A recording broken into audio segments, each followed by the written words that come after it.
வணக்கம் எல்லாருக்கும். மனுஷனுக்கும் இயற்கைக்கும் இருக்கிற உறவு இருக்கே, அது எப்பவுமே ரொம்ப அழகானதுன்னு சொல்லிட முடியாது. சில சமயம் அதுல ஒரு பயமும் கலந்திருக்கும். இன்னைக்கு ஒருத்தரோட சொந்த அனுபவம் மூலமா அந்த உறவோட இன்னொரு கொஞ்சம் இருண்ட பக்கத்தை நாம பார்க்க போறோம். இந்த கதை ஒரு ஆச்சரியமான விஷயத்தோட ஆரம்பிக்குது. அதாவது பாம்புகள் பொதுவா ரொம்ப கூச்ச சுபாவம் உள்ளவை, அதுவா மனுஷங்களை தேடி வர்றதில்ல. கேட்கவே விசித்திரமா இருக்குல்ல? நம்ம நினைக்கிறதுக்கு அப்படியே உல்டாவா இருக்கு. அப்போ எதுக்கு மனுஷங்களுக்கும் பாம்புகளுக்கும் நடுவுல இவ்வளவு பயங்கரமான சம்பவங்கள் நடக்குது? இந்த கேள்விதான் நாம பார்க்க போற கதையோட மையப்புள்ளி. சரி, இந்த கதையோட ஆணி வேற நாம புரிஞ்சுக்கணும்னா முதல்ல கதை சொல்றவரோட கிராமத்துக்கு போகணும். நினைச்சு பாருங்க, கண்ணு கெட்டின தூரம் வரைக்கும் ஒரே பசுமை. ஆனா அந்த அழகுக்கு பின்னாடியே அதோட நிழல்லையே சில ஆபத்துகளும் ஒழிஞ்சிருந்துச்சு. அதாவது அந்த கிராமம் உயிரோட்டமா இருந்துச்சு. எங்க பார்த்தாலும் செழிப்பான வாழைத்தோட்டங்கள், வெற்றிலை கொடிக்கால்கள், இந்த மாதிரி வளமான இடத்துல தவளைகளுக்கும் வயல் எலிகளுக்கும் பஞ்சமே இல்ல. இப்போ உங்களுக்கே புரிஞ்சிருக்கும், இயற்கையோட உணவுச் சங்கிலிப்படி தவளையும் எலியும் எங்க அதிகமா இருக்கோ அங்க பாம்புகளுக்கும் குறைச்சல் இருக்காது. ரொம்ப இயல்பான ஒரு விஷயம்தான் அது. அதனாலேயே அந்த கிராமத்து மக்களுக்கும் பாம்புகளுக்கும் ஒரு மாதிரி சிக்கலான உறவு இருந்துச்சு. இது ஒரு நாணயத்தோட ரெண்டு பக்கம் மாதிரி. ஒரு பக்கம் பார்த்தா வயல்ல இருக்கிற எலிகளை எல்லாம் பிடிச்சு சாப்பிட்டு பயிர்களை காப்பாத்துற விவசாயிகளோட நண்பன். ஆனா இன்னொரு பக்கம் அதோட விஷம் ஒரே நிமிஷத்துல உயிரை எடுக்கக்கூடிய ஒரு கொடிய எதிரி. ஒரே நேரத்துல நண்பனாவும் இருக்கு, எதிரியாவும் இருக்கு. இப்போ நாம கதை சொல்றவரோட வாழ்க்கையே மொத்தமா மாத்தி போட்ட ஒரு சம்பவத்துக்குள்ள போக போறோம். இது அவரோட சின்ன வயசுல நடந்த ஒரு சோகம். பாம்புகள் மேல அவருக்கு இருந்த பயத்தோட விதை இங்கதான் விழுந்துச்சு. கிட்டத்தட்ட ஒரு 30 வருஷத்துக்கு முன்னாடி அந்த கிராமத்தையும் மெயின் பஜாரையும் இணைக்கிறதுக்கு ஒரே ஒரு செம்மண் ரோடு தான் இருந்துச்சு. ஒரு 20 அடி ரோடு, அதுவும் பாதி தான் போட்டிருப்பாங்க. அந்த ரோடு தான் இந்த சோக சம்பவத்தோட களம். அந்த ரோட்டோட ரெண்டு பக்கமும் ஆடு மாடெல்லாம் தோட்டத்துக்குள்ள போயிடக்கூடாதுன்னு முள் மரங்களை வச்சு வேலி போட்டிருந்தாங்க. நாளாக நாளாக என்னாச்சுன்னா அந்த வேலிகளெல்லாம் வளர்ந்து ஒரே புதர் மண்டி போச்சு. பாம்புகளுக்கு ஒழிஞ்சுக்கிறதுக்கு இதை விட ஒரு சூப்பரான இடம் இருக்க முடியுமா? அந்த ரோட்ல ஒரு குறிப்பிட்ட இடத்த பத்தி நம்ம கதை சொல்லி ரொம்ப அழகா விவரிக்கிறார். அங்க ஒரு பெரிய புளிய மரம் இருந்ததாம். அது எப்படி இருந்துச்சுன்னா, நில ஒளிய கூட விழுங்கி அந்த பகுதியை காரிருள்ள மூழ்கடிச்சதுன்னு சொல்றாரு. யோசிச்சு பாருங்க, அந்த இடம் எந்த அளவுக்கு இருட்டாவும் ஒருவித அச்சத்தை கொடுக்கற மாதிரி இருந்திருக்கும்னு. இந்த கதையோட இந்த பாகத்தோட வில்லன் யாருன்னு கேட்டா அது சுருட்ட விரியம் பாம்பு தான். பயங்கர விஷம் உள்ளது. அதுலயும் முக்கியமா காஞ்சு போன வாழைச்சருகு மாதிரியே இருக்கும். அதனால சட்டுன்னு கண்ணுக்கு தெரியாது.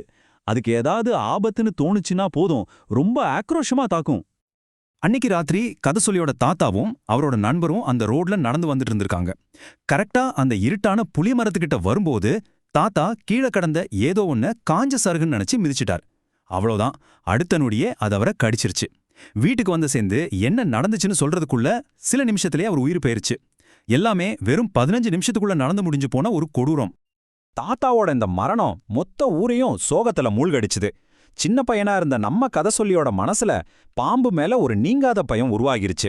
அந்த ரோட்டோர புதர்கள்ல இன்னும் என்னென்ன ஆபத்து ஒளிஞ்சிருக்கும்னு நினைச்சு ஊர் மக்கள் எல்லாரும் சேர்ந்து ஒரு பாம்பாட்டிய கூப்பிட்டுட்டு வராங்க.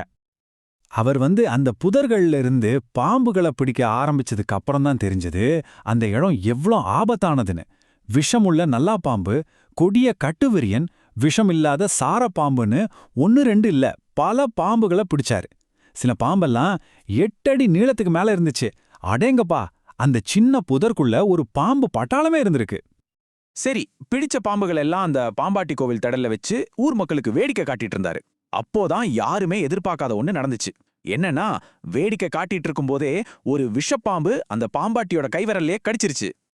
அந்த பாம்பாட்டி பயத்துல ஐயோ பாம்பு கடிச்சிருச்சேன்னு கத்த கூட்டத்துல இருந்த கதை சொல்லியோட அப்பா ரொம்ப கோவமா ஒரு கேள்வி கேட்டாரு. பாம்பு கடிக்கு பயந்தவன் எதுக்குடா பாம்பு பிடிக்க வந்தன்னு.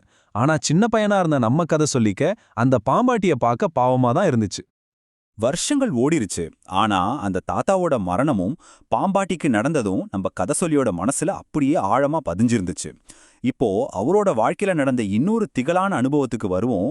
ஒரு நாள் ஒரு சாதாரண வேலையா அவங்க வீட்டு வாழைத் தோட்டத்துக்கு போயிருக்காரு.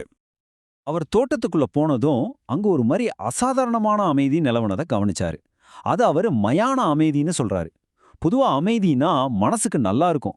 ஆனா இந்த அமைதி அவருக்குள்ள ஒரு பயத்தை உண்டாக்குச்சு. ஏதோ தப்பா நடக்க போகுதுன்னு அவரோட மனசு சொல்லியிருக்கு. அதனால ரொம்ப கவனமா அடி மேல அடி வச்சு உள்ள போயிட்டு இருக்கும்போது அந்த மயான அமைதிய கிழிச்சுக்கிட்டு ஒரே ஒரு சத்தம், பிளக் அப்படின்னு கேட்டதும் அப்படியே நின்னுட்டாரு. சத்தம் எங்க இருந்து வந்துச்சுன்னு திரும்பி பார்க்கறாரு. அங்க அவர் பார்த்த காட்சி அவர் அப்படியே உறைய வச்சிருச்சு.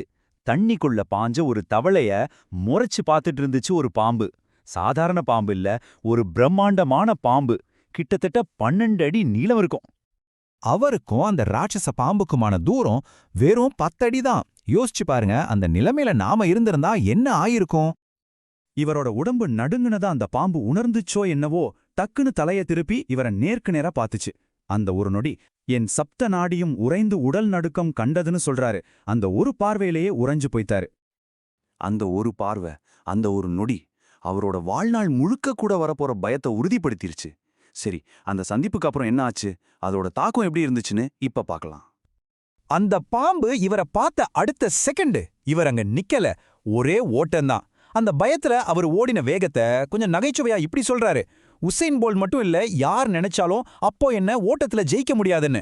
அந்த அளவுக்கு ஒரு ஓட்டம். இது அந்த பயத்தோட தீவிரத்தை நமக்கு நல்லா காட்டுது. கடைசியா கதை சொல்லி ஒரு ஆழமான கிழிவியோட முடிக்கிறாளு. பாம்ப கண்டா படையே நடுங்கும்னு ஒரு பழமொழியே இருக்கு. ஒரு பெரிய இராணுவமே நடுங்கும்போது நான் எம்மாத்திரம். இதிலிருந்து என்ன தெரியுதுன்னா, இது அவரோட தனிப்பட்ட பயம் மட்டும் இல்ல, இது ஒட்டுமொத்த மனித இனத்தோட மனசுலயும் ரொம்ப ஆழமா பதிஞ்சு போன ஒரு ஆதிகாலத்து பயம். ரொம்ப சக்தி வாய்ந்த நேர்மையான இந்த அனுபவ கதை விக்கி ராஜேந்திரன் எழுதின கிராமப்புற சந்திப்புகள் பாம்பின் நிழல்ங்கிற படைப்புல இருந்து எடுக்கப்பட்டது.